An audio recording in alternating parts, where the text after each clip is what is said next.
Okay, so today I hit the 50-hour point in Fallout New Vegas, which also I hit level 30 in Fallout New Vegas, so I hit the level cap. And I've been doing side missions pretty extensively for the past 25 to 30 hours of gameplay. Um, Also, I just now finished the main storyline as well, and so I'm going to give my final verdict on the game. This is my final overall feeling on the game, minus bugs and all that. This is without any of that factored in. The way I feel about the game is this: as Fallout fans, because we just played Fallout 3 2 years ago, um, and we've kind of come to expect a certain level of writing skill involved in the creation of these games, which some people on the forums for Bethesda have said Fallout 3's writing was horrible and this and that. No, the writing in that game was brilliant. And I'm not talking necessarily about the dialogue, because the dialogue wasn't always great. It was the connection between quests and missions interconnected, so that pretty much every quest or mission was related to some other group of quests or missions. And most of them were tied into the main storyline as well, which was really, really cool. People, but it's kind of like people say the writing in Star Wars is shit, even though Star Wars is one of the most well written movies of all time. Not because the dialogue's anything special, because it's not. I'm a Star Wars fan, and I'll tell you, Star Wars dialogue sucks. But in Fallout, the main the reason you kept playing the game was to see how this storyline ended or began, or where it got taken by the missions at hand. See, when you're playing Fallout New Vegas, nothing feels connected. Everything's separate. The best way I could explain it is that every story is an island. Everything you do is completely unrelated to everything else you do, and that's a bit of a bummer, especially to me, because I really wanted to like this game, and even like the first couple days I got it, I made that video on here bitching about how many bugs there were, which there are. I bought a new Xbox to try to counteract some of that, and I ended up just doing bug testing on the Bethesda forums and helping people find workarounds for them, but still hasn't been patched, and it's almost 2 weeks since the release of the game, but that's besides the point. Now, the main story itself, there's quite a few options in how you can have the main story end, but it doesn't feel very well thought out. And at the end, when you get to that point where they always end up dropping that "war never changes" quote, because that's kind of the whole message of Fallout. War never changes. It's like a total afterthought, and they throw it in there, and it just pisses me off as a fan, because that's like the most important part at the end of the game. That's the part you're waiting for. You want to see how they incorporate that into the ending credits, because that's what gives the game context. That's the important part. That's like, I hate to use another Star Wars reference, that's like the crawl in Star Wars. It's the stylistically the most important thing and the thing you wait to hear, and it gives me goosebumps every time I hear it, except this time, in which case I was like, huh, war never changes. What? Fuck you. But that's just my reaction personally, because I felt like they didn't really use it to its full potential.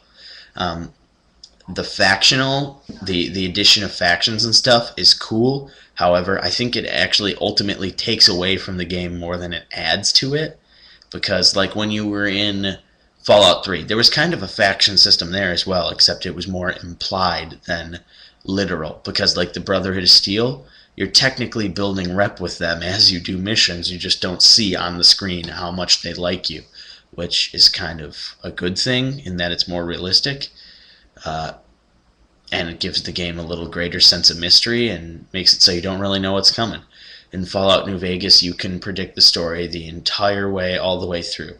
What it comes down to is the one place Fallout New Vegas improves, or is better than Fallout 3, is gameplay, I guess, and that being like the actual shooting and combat is improved.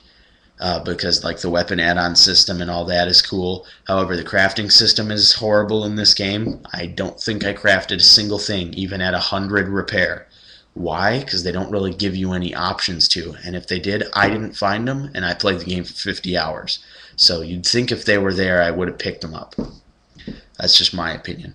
The other issue I found with the gameplay was that you can really tell, and they admit this, Bethesda openly admits this entire game was created in a map editor, so it was created in their toolkit for creating Fallout maps or whatever you want to say, and there's no geometric sense to anything, and the entire game is like one color. Now in Fallout 3, the different areas or sectors of the map had a distinctive feel. There was east of the river DC, which was buildings and urban and looked like how you'd imagine a big city would look after being hit by a bomb, and that was so fucking cool. Everybody likes wandering around there, even though there's a lot of barriers and stuff where you can't go from here to there without going through subways or whatever. That subterranean part also adds depth to the game, and it makes you feel like this world is much bigger than what you see on the surface. However, in Fallout New Vegas, not only is the world exactly how you see it on the surface, it's smaller. Why do I say this? Because there is a lot of invisible walls. I don't think I ever saw an invisible wall in Fallout 3, not once. Every time there was a wall, there was some sort of visible terrain blocking it. In New Vegas, though, there's really nothing. Just a lot of invisible walls, a lot of clipping, a lot of geometry errors, and a lot of poorly produced maps. Also, none of the landmarks on the map really mean anything. I mean, they really don't serve any significance. And yeah, maybe you find a piece, like something here, something there, but ultimately they're disjointed and disconnected from the story. So there's probably 5 or 6 points in the game that you really need, and you could beat the whole game just traveling to these 5 or 6 points, which is really stupid. Also, the pathing to each place is totally inaccurate, and you're never going to find where it is you need to go. So I hope you have a computer, I hope you have the internet, and I hope you have access to the Fallout Wiki, because that's really the only way you're going to make it through this shit. So as far as the story and the main gameplay goes, that's really all there is to it. Overall, if I had to rate this game 1 out of 10, I think it'd be sitting at a solid 6 or a 6.5 if we're being real technical. The Fallout style gameplay had a lot of nostalgia appeal to me, and because I love Fallout 3 so much, it didn't really bug me that there's nothing really different about it, so that was good. Story, however, complete and total disassembly. You're not going to feel really any connection to Fallout 3 from this game, so don't expect to. Yeah, I mean, I'm so astounded that there's absolutely no connection to Fallout 3 in this game, when Fallout 3 had a rich backstory. I mean, there was a lot to it. Like, even the fact that there was only 2 major, factions in the game, that being the Enclave and the Brotherhood of Steel, you really felt the struggle between the two, and you really got an idea as to why they disliked each other, why they were battling.